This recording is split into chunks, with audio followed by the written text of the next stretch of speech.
মানুষকে কষ্ট দিলে মুমিন হওয়া মুশকিল, দুর্বল ইমানের মানুষ। হ্যাঁ, আর তারপরে জান্নাতে যাওয়া যাবে না। নবী সাল্লাল্লাহু আলাইহি ওয়াসাল্লাম বলেছেন সহিহ মুসলিমের 66 নম্বর হাদিস, লা ইয়াদখুলুল জান্নাতা মান লা ইয়ামানু জারুহু বাওয়াইকাহু।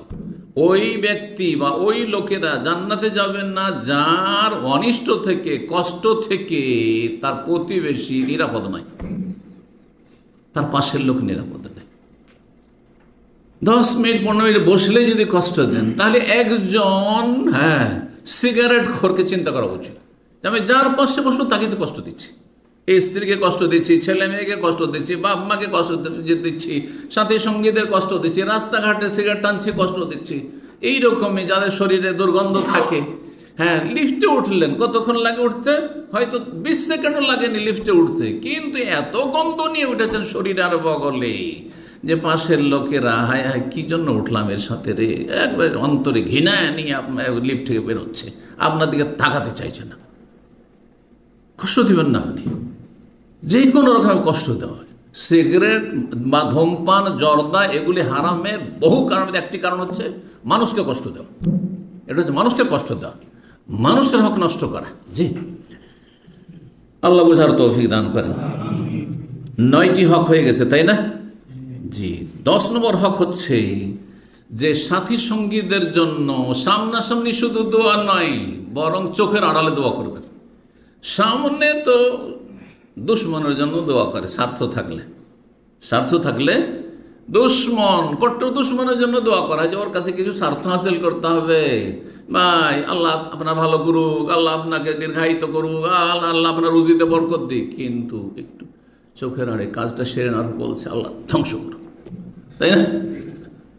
না, ওই সামনাসামনি দোয়ার অত গুরুত্ব নেই। যদি ইখলাসের সাথে হয়তো ঠিক আছে, সামনাসামনি দোয়া কবুল হইতে পারে, কিন্তু সামান্য যদি দুনিয়ার স্বার্থে আপনি সামনাসামনি দোয়া দেন, এই দোয়া কবুলই হবে না। কারণ আপনার গরজ দোয়া নয়, গরজ কি ছিল? স্বার্থ হাসিল করা। সেটি ভালো করে বুঝবেন। এই জন্য কাউকে বলছেন জাযাকাল্লাহ খায়র, কোন নিয়তে বলছেন এটা দেখার বিষয়। যদি সত্যি আন্তরিক হন আপনি দোয়াতে, তাহলে আপনার দোয়া কবুল হবে। আর যদি মানে শুকরান জাযাকাল্লাহ খায়র, আল্লাহ আপনার ভালো করুক, কিন্তু উদ্দেশ্য হচ্ছে ওই যে যেটা গরজ হাসিল হলো সেটার জন্য, আমার গরজ পুরা করার জন্য, তাহলে এই দোয়ার কোনো মূল্য নেই রবের কাছে, কারণ এই দোয়ায় ইখলাস নেই। যে তো বেজাহরিল গায়ব, চোখের আড়ালে দোয়া করা। চোখের আড়ালে দূরে আছে, ও জানতেই পারবে না যে আমাকে ভালো বলছে না মন্দ বলছে, আমার জন্য কি চাইছে না চাইছে, আর আপনি দোয়া করছেন, তার মানে আপনার দোয়াতে কি আছে? খুলুসিয়াত, নিষ্ঠা আছে, সত্যি আন্তরিক আপনি, তার হিতাকাঙ্ক্ষী আপনি, সেই জন্য চোখের আড়ালে দোয়া করছেন। রাসূলুল্লাহ সাল্লাল্লাহু আলাইহি ওয়াসাল্লামের হাদিস সহিহ মুসলিমে 4914, মা মিন আবদিন মুসলিমিন, কোন বান্দা ইয়াদউ লি আখিহি বিজাহরিল গায়ব, যদি কোন ভাইয়ের জন্য দোয়া করে চোখের আড়ালে, চোখের আল্লাহ ওর ভালো করুক, আল্লাহ ওর নেক হায়াত দান করুক, আল্লাহ রাব্বুল আলামিন ওনার সার্বিক কল্যাণ করুক, ওনাকে সুস্থ করুক, ইত্যাদি ইত্যাদি। যার যেরকম সমস্যা রয়েছে, যদি জানেন যে সমস্যা আছে, আল্লাহ তার সমাধান করুক, সুস্থ করে, ইত্যাদি। ইল্লা কালাল মালাকু, ফেরেশতা কি বলে? বেনিফিট কিন্তু আপনার বেশি। ওয়ালাকা বিমিসলিন, আল্লাহ যেন তোমাকেও তেমনটা দেয়।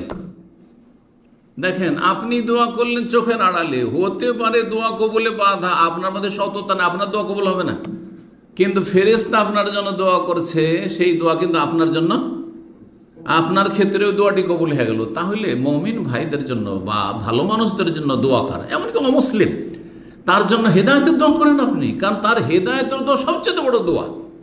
আল্লাহ তাকে জাহান্নাম থেকে রক্ষা করো, কিসের মাধ্যমে? হেদায়েতের মাধ্যমে, কালিমা পড়ার মাধ্যমে, ইসলামে আসার মাধ্যমে। ইসলামে না আসলে তো জান্নাত যাবেই না।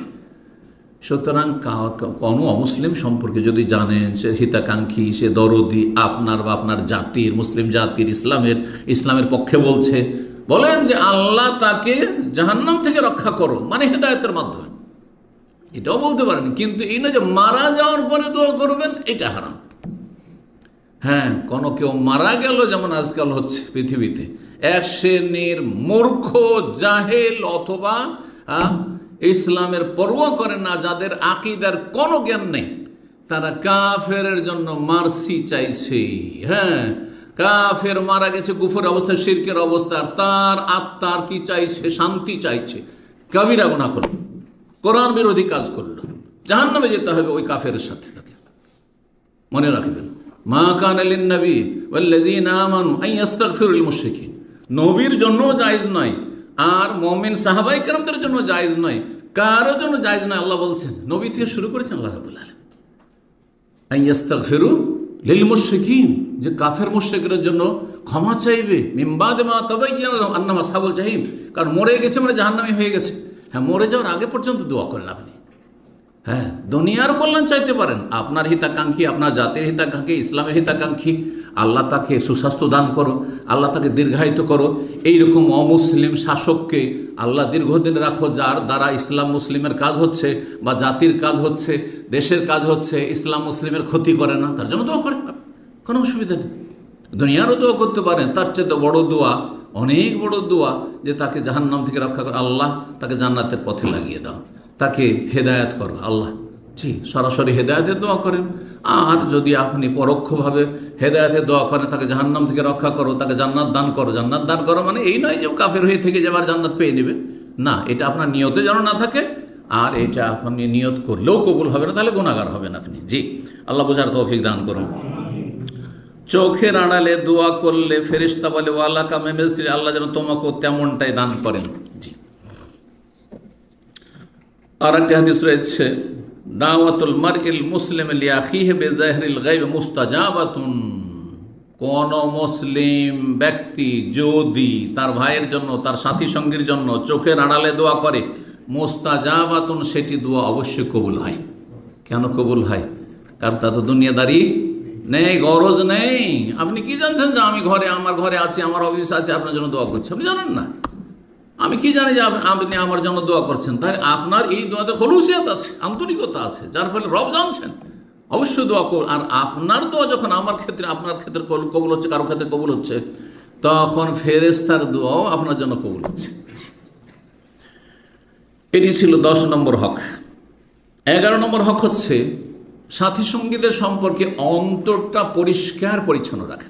অন্তরে যেন কালিমা না থাকে, হিংসা না থাকে, বিদ্বেষ না থাকে, ঈর্ষা না থাকে, গায়ের জ্বালা না থাকে। যে কোনো ভাষা বলতে পারেন আপনি, অন্তর পরিষ্কার, অন্তর একটু ফাটল, দাগ, বিরূপ ধারণা, হ্যাঁ, বৈরিতা না, এমনটা না থাকে।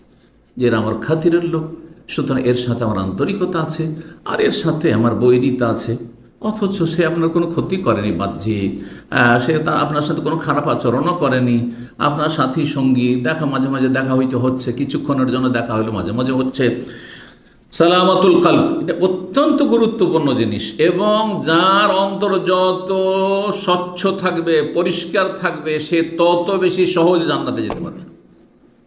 কারণ অন্তরের নাপাকি এমন নাপাকি, ওলামারা বলেছেন যে নাপাক অন্তর নিয়ে আল্লাহ জান্নাতে যেতে দেবেন না, যতক্ষণ অন্তর পরিষ্কার না হবে।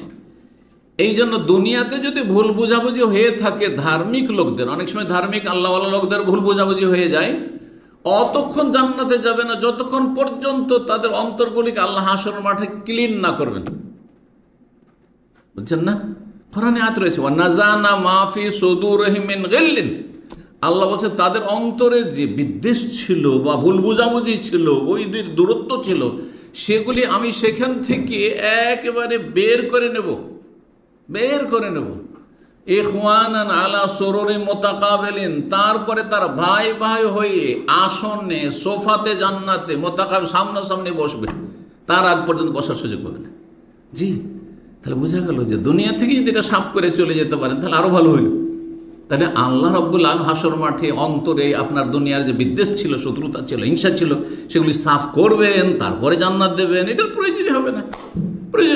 সালামাতুল কলব, ইয়াউমা লা ইয়ানফাউ মালুন ওয়ালা বানুন ইল্লা মান আতাল্লাহ বিকলবিন সালিম, কিয়ামতের দিনে ধন সম্পদ কাজ আসবেন না ধনকুবদের, আর জনবল যাদের আছে, ছেলে মেয়ে আছে, ওগুলোও কাজে আসবে না, কিচ্ছু কাজে আসবে না। ইল্লা মান আতাল্লাহ, যেই ব্যক্তি আল্লাহর কাছে আসতে পারবে বেকালবিন সেলিম, সহি সালামত অন্তর নিয়ে, সুস্থ অন্তর নিয়ে, রোগা অন্তর নিয়ে নয়, হিংসা ভরা অন্তর নিয়ে নয়, হ্যাঁ, শত্রুতা বিদ্বেষ ভরা অন্তর নিয়ে নয়, বৈরিতা ভরা অন্তর নয়, না, আপনার আত্মীয় স্বজন সম্পর্কে আপনি প্রত্যেকে আপনারা চিন্তা করে দেখুন আপন আপন জায়গা থেকে, আমার ভাইদের সাথে, আমার বোনদের সাথে আমার অন্তরের মিল আছে না বৈরিতা আছে, বিদ্বেষ আছে, শত্রুতা আছে? এখান থেকে শুরু করেন। আমার গ্রামবাসীর সাথে, আমার সাথী সঙ্গীদের সাথে, আমার যাদের সাথে চেনা পরিচয় আছে, যাদের সাথে মোঠা বসা করি, যাদের সাথে কাজকর্ম করি, আমার সত্যি ভ্রাতৃত্ববোধ আছে নাকি বিদ্বেষ আছে, শত্রুতা আছে, এগুলো চিন্তার বিষয়। সুবহানাল্লাহ, দিন ইসলাম কত সুন্দর দিন, যে অন্তর ভিতর বাহির সমস্ত কিছু পরিষ্কার পরিচ্ছন্ন করে দুনিয়া তো রাখতে চায়, আর আখেরাত পর্যন্ত, জান্নাত পর্যন্ত আপনাকে ওইভাবে নিয়ে যেতে চায়। আল্লাহ যেন আমাদের সকলকে তৌফিক দান করেন।